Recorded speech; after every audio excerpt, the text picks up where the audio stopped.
Tell me about when you obviously in the franchising process, and now that you're a franchisor for 3 years now, what's been maybe one of the biggest surprises you weren't expecting as a result of franchising? I think working with other franchisees, I guess, I mean, it's just hard whenever you deal with people, employees or franchisees, just I guess there's a little bit of drama sometimes. So just managing people and handling their emotions and their life happens for everyone. So I find sometimes like we're also a life coach, business owner, like how are people's parents are dying, things are happening and how we help them navigate through life and how we handle all of that. That's been kind of the surprise for me because I was all about business. I'm like, let's just all get together and make money. We don't need drama, but not everyone feels that way. That is such a great, just a great observation that all of us that have ever gone into franchising, we don't think about the other, the people that are going to be part of our system, that they have a life and they have a personal life. And sometimes we're helping them navigate their own lives. I know I was surprised that I was helping people own their very first business where I thought I was helping them operationally how to run my business. But as it turns out, it was what I was teaching them is how to run any business.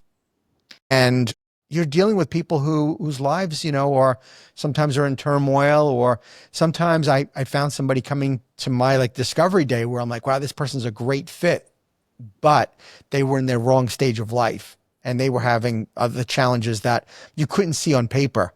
And so it's so crazy because franchising, you think, okay, people are going to have the same passion as me. They're going to work just as hard as me, but people have different goals. And I would imagine you've seen this yourself where they have different aspirations on how they define success. Absolutely. Yeah. Like I'm like, come on, try harder, but they're happy with their level and they're just content. And I've had to learn to be like, oh yeah, you're happy there. That's great. Yeah. Not everyone wants what I want. They're not right. They're not us. Everybody's different. Yeah. Amy, where do you think you're going to take this brand, or where do you see this brand over the next 5 to 10 years? I think I'm hoping that in every city in the United States, we have someone who's making wiki donuts at events, at the farmers markets, and having it, employing their family or whatever they want to do with their dream, with their wiki dream, but just taking the United States. And I'm hoping eventually that we can go to other countries and just teach women how to start baking businesses and market them from their homes because it's such a needed skill in even all parts of the world. So that kind of excites me as my contribution back is helping, that skill in other countries too. Yeah. Yeah. Entrepreneurship for women has just grown, I mean, dramatically over the last 10 years, but I'm noticing it more and more in franchising specifically, that there's more and more female franchisor founders that I know I've met, obviously I've interviewed, and I think that is just phenomenal that women in franchising are trying to help other women get into entrepreneurship that probably have never done it before. So how do you do that? Make that as part of your mission? What do you do? Well, I think part of it is I have a free group, a school group where I just teach in general. I give out the free information and help women. And I love that part. Or men. Actually, we have a lot of men who are chefs who want to learn like how to start a restaurant. They just have general questions. So I've started there where I just have a free group. Anyone can join. And I put a class out there every month and we have free classes in there, just like how to choose your product, how to do your branding. And so anyone can join from anywhere in the world. And I give out that free information. All right, neat. All right, I got sort of a Tonyism for you. You probably remember this. Tony taught in business mastery. Remember he talked about Peter Drucker saying business only two things, marketing and innovation. Oh, yes, yes. All right. So when you were sitting in business mastery and Tony said that, what do you think was your innovation or marketing that is so different that you're proud of to help the franchisees succeed? Yeah, I think one of our innovations is just sitting in marketing is creating a customer list and emailing your customers in a fun way that they like to receive emails. So we not only do we sell donuts, we say we sell happiness. So we send out emails that are like little tips on how to be happier. A lot of stuff I've learned from Tony, but we put little email tips out there and people love it. They come into the shop. We love your emails. Thank you for this. And like, so I'm not only the donut person, I'm like, they love my like whatever advice, not, but I tell stories. And so I've taught my franchisees to do that as well, to make, we're more of a happy brand, like how to be happy. And our whole message is Like we have you know how Tony teaches, like flash your product and make them feel good, and then flash your product, make them feel good, and then flash your product. So we're like making them feel good with the happiness thing, and then malasadas, So, but it Hmm. does go with it because malasadas, even when someone's sick, you don't really show up with a bunch of carrots. It just doesn't have that same message. So True. thinking about you with these carrots, like, even if you don't, they're not the healthiest, but it's like that idea of thinking of others and giving. So that's really our big message at Wiki, is doing that. And the innovation is we're working on, like, you don't have to have a food truck. I feel like I'm like, how can we do a food business using the rules and going with the cottage industry and partnering with other businesses? So I teach them how to partner with others, how to, because the big businesses all do that. They all partner. Sure. McDonald's and all the gas stations. So I teach them to partner with all the coffee shops and just get together with other small business and do what the big people are doing on a small level and creating great success that way. And you're creating raving fans, aren't you? Now, of course, we've got to create our raving fans. I've had my life really changed by Tony and so many events. And one of the biggest things for me was that success without fulfillment is failure. And that kind of hit me between the eyes. Myself being in a business mastery, it changed me back in 2015. So I'm curious. I like to ask people about legacy because I'm all about fulfillment, and I'm in a different stage of my life now, a different season.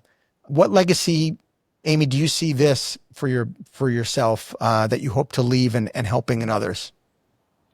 Yeah, and I learned that same thing that you learned. It's like I used to have my to-do list. I'll be happy when this, I'll be happy when that. And I'm like, no, because that day's never coming, right? So I had to say, no, I'm happy today. And this is the win I had today. So what did I do good today? And just feeling that fulfillment every day of my life, like at night. Oh, I did this today, was so good. And I have to congratulate myself because no one's sitting around congratulating me. So I've Right. become the expert at, like, Amy, that was amazing. Good job. And I'm teaching my franchisees the same thing. Like, where's your win? Celebrate. There's more to life than money. And so I hope that's the legacy I'm leaving with my franchise and my business, is just that finding happiness, creating happiness for other people. And it's possible. Like, we're in charge of that. We can do that. We can be happy and finding the joy in the day to day. Yeah, yeah. All right. Tell me, why is now a great time for somebody to join Wiki-Licious as a franchise owner? This is the biggest trend right now in food industry, is starting from home business, like starting small, but starting from home. States everywhere are starting to recognize this cottage law where they let you make it from your own kitchen. You don't even need any specialized license. You just need a food permit.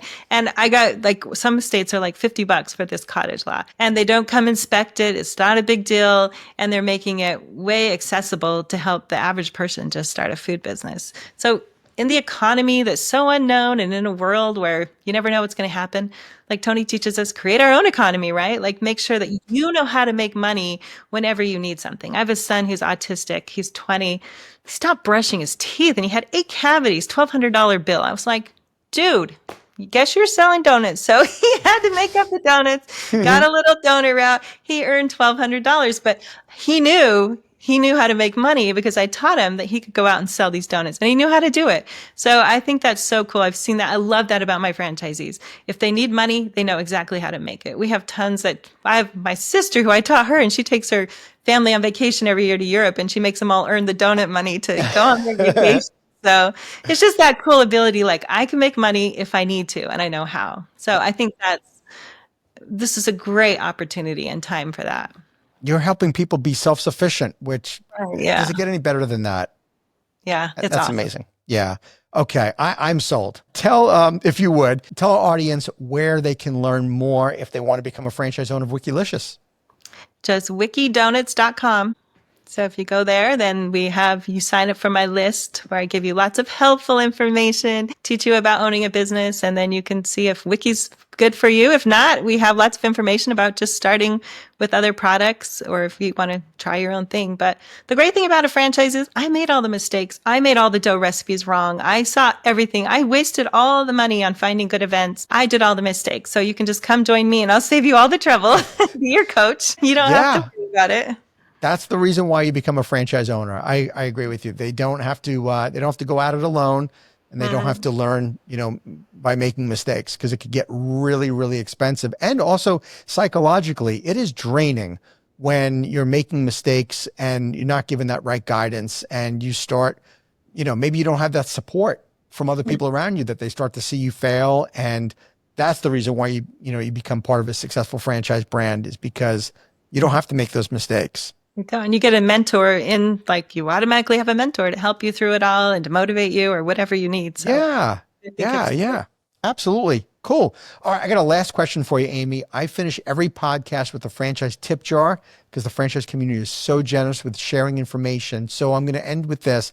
If a friend came to you that was thinking of becoming a franchisee of another brand, what would be a piece of advice you'd give them to making sure they're making a good decision? They were joining another brand. They want to be a franchisee. Yeah, they were looking at a franchise opportunity. What would be a piece of advice you'd give them to making sure they're making a good decision? I guess I would wonder about themselves. Like whenever we do something, wonder about who you are and what do you want to do and do you enjoy it? Because there's so many ways to make money. Honestly, every franchise works. I would imagine, right? They're there because someone made money doing the thing. So even in my job, I'm like, hey, what is it I like to do? What is it I enjoy doing? And then I align myself with that thing that I enjoy to do.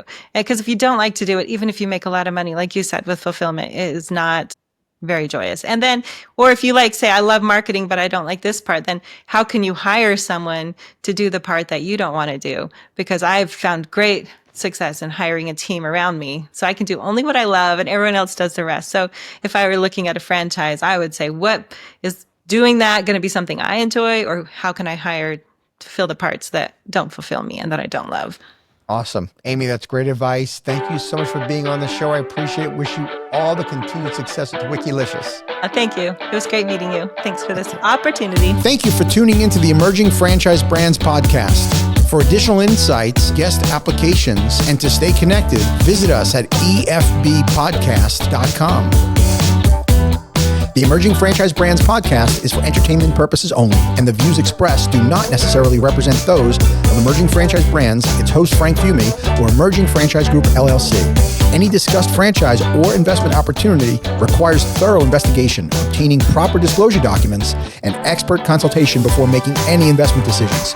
The podcast and its host do not offer professional advice or endorsements, and they hold no responsibility for actions, representations, accuracy, or consequential damages related to the podcast content.